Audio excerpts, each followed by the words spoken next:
Dam के वास्ते जो कुछ भी हुआ है ये अपने को गौर करने की चीज़ है। क्यों बोले तो आज के दिन अपन टैक्स पे कर रहे हैं, ये टैक्स पे करने के वास्ते जो कुछ भी गवर्नमेंट की लैंडा है वो पब्लिक को चले जाना। आप जो आज तो 2 बेडरूमों के लैंडा आप करके देते बोले वो उसमें करिए, 4 लाख जने उसमें भर्ती हो सकते हैं।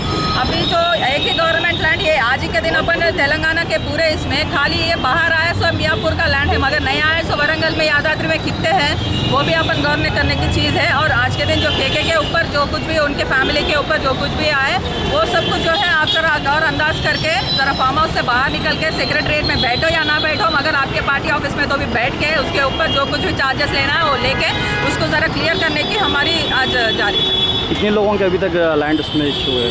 आज क्या जी, आज अब तक गोल्डस्टोन प्रसादिश बाहर नहीं निकला। अगर उनके नीचे के लोगों को निकाल कर पूरा सस्पेंड कर रहे, ये तो ये लोग की आदत हो गई। इससे पहले कि भी पुलिस वालों को जो नीचे हाथ में पुलिस वालों को सस्पेंड करके पूरा ऐसे ही ऊपर जो मेन लीडर्स है वो लोगों को जितने लगाना उतने ही लगाने के वैसे कर रहे हैं। 2-2 दिन गायब होकर 2-2 दिन बात नहीं कर रहे, ये कुछ भी नहीं कर रहे, मगर जो कुछ भी कर रहे हैं नीची मामले के अंदर करने की ये करे, मगर ये जो है ज़रा बड़ा अंदाजा से लेके ये करने का बोल के हम लोग डिमांड कर रहे हैं।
मंगल